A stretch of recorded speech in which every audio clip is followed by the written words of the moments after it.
වදිනවද?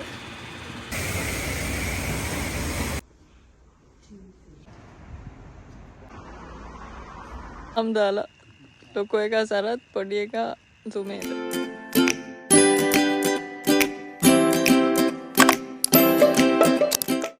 Hi everyone, welcome back to my YouTube channel. ඉතින් ඔයගොල්ලෝ දන්නවද දැන් අපි ලංකාවේ නෙමෙයි ඉන්නේ කියලා. මම හිතනවා ඔයගොල්ලෝ මගේ කලින් vlog එක බලන්න නැති කියලා. බලුවේ නැත්නම් එකක් බලන්න. ඉතින් ඒ vlog එකේදී මම ඔයගොල්ලන්ට කිව්වා ඊළඟට මම ඔයගොල්ලන්ට ගේන්නම් කියලා. අපි ඊළඟට මොනවද කරපු steps කියලා. ඉතින් ඊළඟට කරන්න තියෙන ලොකුම දේ තමයි වාහනයක් ගන්න එකයි, ගියක් ගන්න එකයි, ගියක් ඉන්න තැනක් හොයාගන්න එකයි. ඉතින් අපි vehicles බලන්න ගිහිල්ලා බැලුවේ ඇත්තටම ගොඩක්ම බැලුවේ market place එකෙන් තමයි හොයාගන්න try කරේ. ඊට පස්සේ carsale.com.au ඒ වගේම අපි දන්න කට්ටියගෙන් අඳුරන කට්ටියට කියලාත් හොයාගත්තා. කීප දෙනෙක්ම يعني contact කරගෙන ගිහලා බැලුවා. ඉතින් ඒ කියන්නේ ගොඩාක්ම මට වීඩියෝස් ගන්න බැරි වුණා ගියපු හැමතැනකම. හැබැයි මම ගත්ත පොඩි ක්ලිප්ස් වගේක් තියෙනවා. ඒ ටික මම ඔයගොල්ලෝ එක්ක ෂෙයා කරන්න. ඒ වගේම අපිට කාර් බලන්න ගිහලා වෙච්ච දේවලුත් මම ඔයාලට කියන්නම්. මෙල්බන් වලට අලුතෙන් ඉන්න කෙනෙක් ඉන්නවා නම් ඒක ඇත්තටම හොඳ ලෙසන් එකක් වෙයි. ඒ වගේම ගෙවල් ගත්තත් ගෙවල් අපි ගොඩක්ම බැලුවේ realestate.com.au එකේ. ඒ වගේම තව මාකට් ප්ලේස් එකෙත් බැලුවා. මොකද ලීස් බ්‍රේක් වගේ ඒ කියන්නේ කන්ටැක්ට් කරගන්න පුළුවන් විදිහේ ඒව මාකට් ප්ලේස් එකේ තියෙනවා. anyway ඒ වගේ ඒ ටික අපි කොහොමද කරේ කියලා ඉතින් අද දවසේදී මම ඔයගලන්ට මිනි vlog එකකින් ගෙන්න කියලා හිතුවා. එහෙනම් බලගෙන ඉන්න. ඉතින් මේ තමයි අපි බලපු කාස්.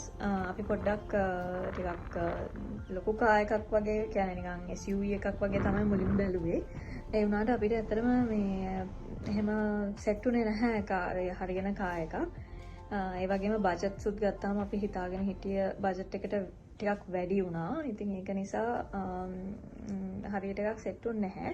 ඊට පස්සේ අපි ඒ කියන්නේ කාර් සේල්ස් වලට ගිහලා බැලුවා මම ඉස්සෙල්ලා කිව්වා වගේ. ඉතින් ඒ කාර් සේල්ස් වල ඇත්තටම ගණන් කියන්නේ ඔය මාකට් ප්ලේස් ඒ වගේම අපිට මේ contacts through ගියපේවට වැඩිය මේ කාර් සේල්ස් වල තියෙනවා ටිකක් ගණන්. ඉතින් ඊට පස්සේ අපි කොහමද තව මාකට් ප්ලේස් එකකින් හම්බෙලා අපි එක කාර් එකක් ගන්න ගියා. ඉතින් ඒ කාර් එක තමයි දැන් ඔයගලන්ට මේ පේන්නේ. ඉතින් ඇත්තටම කිව්වොත් මේක තමයි අපි ගත්ත පළවෙනි කාර් එක.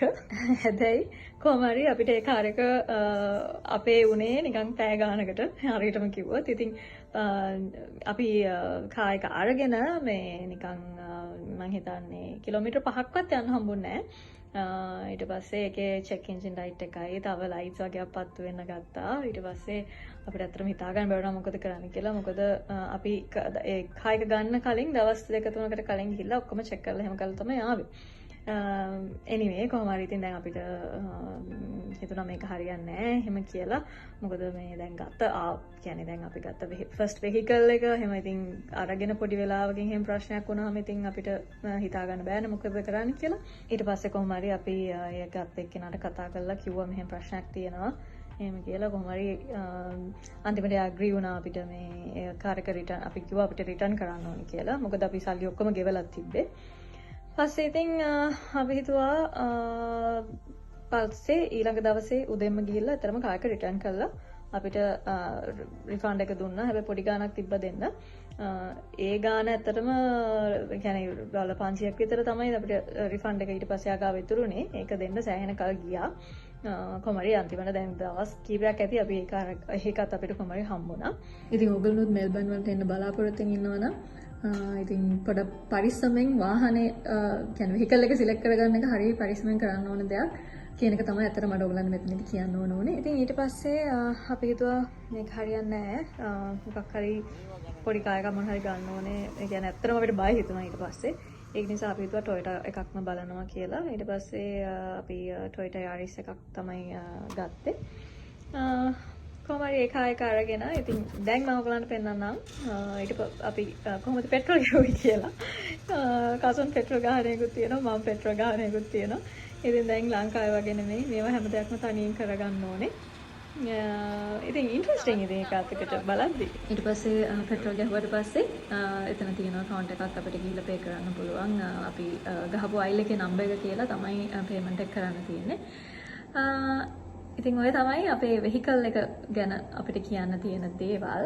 ඊට පස්සේ මම දැන් ඔයගලන්ට කියන්න සාමාන්‍යයෙන් වෙහිකල් එක ට්‍රාන්ස්ෆර් කරන්න කලින් අපි මොනවද කරේ කියලා. ඊට පස්සේ කරන්න ඕන දෙයක් තමයි වික්‍රෝඩ්ස් කියන ගවර්න්මන්ට් ඒජන්සි එකක් එක ඇත්තටම වික්ටෝරියා වල තියෙන වෙහිකල්ස් පර්චේස් කරාට පස්සේ ඒකෙන් තමයි රෙජිස්ට්‍රේෂන් එක කරන්න ඕනේ.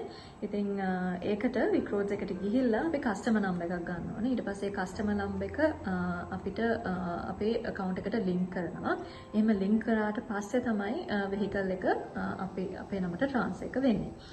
ඉතින් ඒක එක දෙයක් ඉතින් මම ඔයගලන්ට share කරගන්න කියලා හිතුවේ. ඉතින් එතනින් එහාට මම හිතන්නේ vehicle එක සම්බන්ධ දේවල් ඔක්කොම ඉවරයි. ඊට පස්සේ අපි ගියා ඉතින් ඊළඟ ඉම්පෝටන්ට් වැඩේ ඒක තමයි අපිට ඉන්න තැනක් හොයාගන්න එක. ඉතින් ඒකට නම් සෑහෙන අමාරු වුණා.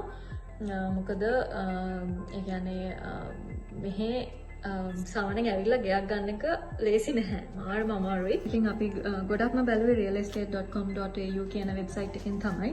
ඉතින් ඒක බලලා ඊට පස්සේ ඒවට apply කරලා ඒ කියන්නේ inspect කරන්නත් අපි application ඒ කියන්නේ time එකක් අරගෙන ඊට පස්සේ ඒක බලලා ආවට පස්සේ ඊට පස්සේ ඒවට ලොකු දිග applications තියෙනවා පුරවන්න. ඒවා ෆිල් කරලා ඒවා යවුවට පස්සේ තමයි ඒගොල්ලන් කන්සිඩර් කරන්නේ අපේ තියෙන හිස්ටරි ඔක්කොම බලලා. ඉතින් අපිට හිස්ටරි එකක් නැහැනේ. ඉතින් අපි දැන් ආවා විතරයිනේ. ඉතින් ඒක නිසා අපිට ඇත්තටම ගයක් ගන්න බැරි වුණා. මාස දෙකකට වැඩි අපි හිටියා චන්ද්‍රාංකගේ ගෙදර. ඊට පස්සේ කොහොම හරි අපි ඇත්තටම දැන් අපිට ගයක් හම්බුණා. හැබැයි ඒ හම්බුනේ මෙහෙම apply කළා නෙමෙයි. අපි දන්න අඳුරන අය කෙනෙක්ගේ through තමයි අපිව එයා recommend කළා තමයි අපිට ගයක් හම්බුනේ. ඉතින් ඒ ගැන මම අපේ අලුත් ගෙදර පෙන්නන ඉස්සරහට මම ඔයගලන්ට vlog එකක් ගේන්න. ඒකත් එක්කම ඔයාලට කියන්න ඒක කොහොමද උනේ කියලා. ඉතින් ඔය දෙක තමයි. ඉතින් ඔය තැන අපි බලපු ගෙවල් කීපයක් තමයි මම ඔයගලන්ට ඔය දැන් පෙන්නන්නේ. ඉතින් ඔය ඉන්නේ අපි රෝවිල් වල ඉන්නකොට අපිට හම්බෙන කැංගරු යාළුවෝ. ඉතින් හැමදාම වගේ ඒගොල්ලම හම්බෙනවා. මම ඊළඟට කියන්නම්කෝ අපි දැන් අලුත් තැනට ආවට පස්සේ කොහොමද සෙටල් වුනේ කියලා. එහෙනම් ඉතින් මම හිතනවා අද ඔයගොල්ලන් මගේ vlog එක enjoy කරන්න ඇති කියලා. එහෙනම් ඉස්සරහට තවත් අලුත් vlog එකකින් හම්බෙමු. Thank you for watching.